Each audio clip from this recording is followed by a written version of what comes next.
नमस्ते सदा वत्सले मातृभूमे, नमस्ते सदा वत्सले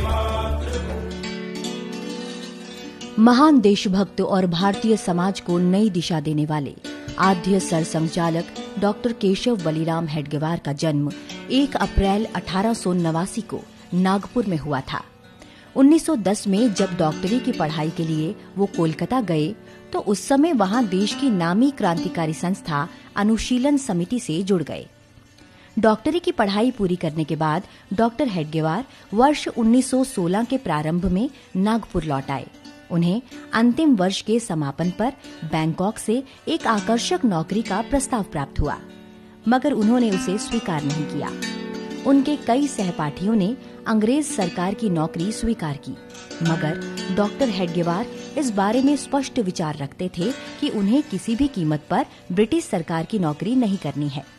नागपुर लौटने के उपरांत डॉक्टर हेडगेवार ने अपने मित्र भाऊजी कर्वे के साथ मिलकर क्रांतिकारी समूह बनाया और देश की सेवा में साधनारत हो गए।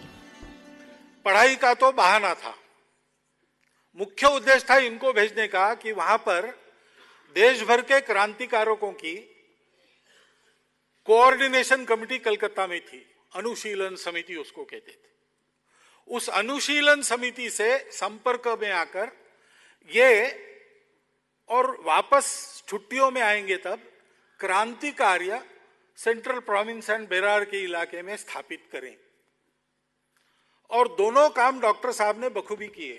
1920 में जब नागपुर में कांग्रेस का राष्ट्रीय अधिवेशन हुआ तो उस अधिवेशन में पारित करने हेतु कांग्रेस की प्रस्ताव समिति के सामने डॉक्टर हेडगेवार ने एक प्रस्ताव का सुझाव रखा था कि कांग्रेस का उद्देश्य भारत को पूर्ण स्वतंत्र कर भारतीय गणतंत्र की स्थापना करना और उपनिवेशवाद के चुंगल से मुक्त करना होना चाहिए।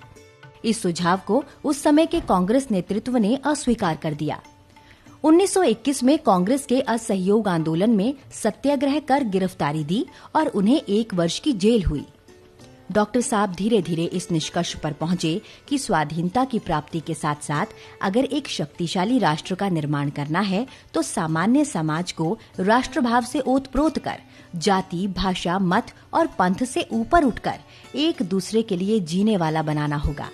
इन सभी बातों को ध्यान में रखते हुए देश की स्वतंत्रता की प्राप्ति और उसके पश्चात शक्तिशाली वैभव संपन्न राष्ट्र बनाने के उद्देश्य से ही उन्होंने राष्ट्रीय स्वयंसेवक संघ की स्थापना की।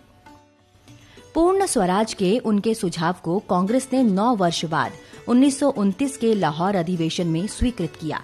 इसी के बाद 6 जनवरी 1930 को देश भर में तिरंगा फहराने का आह्वान हुआ तो डॉक्टर हेडगेवार के निर्देश पर सभी संघ शाखाओं में 26 जनवरी को राष्ट्रध्वज फहराकर पूर्ण स्वराज प्राप्ति के संकल्प के लिए कांग्रेस का अभिनंदन किया गया। 1925 में विजयदशमी के दिन संघ कार्य की शुरुआत के बाद भी उनका क्रांतिकारियों के प्रति रुख सकारात्मक रहा। यही कारण था कि दिसंबर 1931 में जब महात्मा गांधी द्वारा नमक कानून विरोधी आंदोलन चलाया गया तो उसमें भी उन्होंने अप्पाजी जोशी सहित अनेक सहयोगियों के साथ सत्याग्रह में भाग लिया, जिसके लिए उन्हें 9 महीने की जेल हुई। इसी तरह क्रांतिकारियों से भी उनके संबंध हमेशा चलते रहे। जब 1928 में लाहौर में उप कप्तान सैंडर्स की हत्या के बाद भगत सिंह, राजगुरु और सुखदेव अंग्रेजों की पुलिस से बच रहे थे, उस दौरान राजगुरु नागपुर में डॉक्टर हेडगेवार के पास पहुंचे थे। उन्होंने एक प्रमुख संघ अधिकारी भैयाजी दानी के निवास पर उनके ठहरने की व्यवस्था की थी। वो सुभाष बाबू से मिले थे, वो सावरकर जी से मिले थे, क्रांतिकारकों से उनका तो संबंध था ही। राजगुरु जब भूमिगत हुए तो नागपुर में, विदर्भ में उनके रहने की व्यवस्था उन्होंने की। संघ की स्थापना के बाद से ही देश को पूर्ण स्वतंत्र कराना और समाज को संगठित करना ही उनका मुख्य उद्देश्य बन गया। अंततः समाज को संगठित करते हुए उन्होंने देश को परम वैभव तक ले जाने का संकल्प लिया। अपने जीवित रहते 1940 के नागपुर प्रशिक्षण शिविर में उन्होंने हर प्रांत से आए स्वयंसेवकों को देखकर उसे लघु भारत कहकर पुकारा था, लेकिन अपने महान संकल्प को वो हम सब स्वयंसेवकों के लिए छोड़ गए। शायद इसलिए कि हर स्वयंसेवक परम वैभव के उस लक्ष्य को समझ सामूहिक रूप से अपनी योग्यता क्षमता अनुसार निस्वार्थ भाव से तब तक इस कार्य को करे जब तक परम वैभव के अपने लक्ष्य की प्राप्ति न हो। पूर्व प्रधानमंत्री अटल बिहारी वाजपेयी के शब्दों में आद्य सरसंघचालक के महान व्यक्तित्व को समझा जा सकता है। बीते वर्ष अनेक पंथ पर राही एक चला था, अंधकार का वक्ष चीर कर दीपक एक जला था, दैन्य दास्य का पंख दबाकर शतदल कमल खिला था, काल रात्रि को भेद ज्योति का प्रखर पुंज निकला था। पथ पर चलते चलते ही वह राह बन गया, पथ पर चलते चलते ही वह राह बन गया, तिल तिल कर जलते जलते ही दाह बन गया।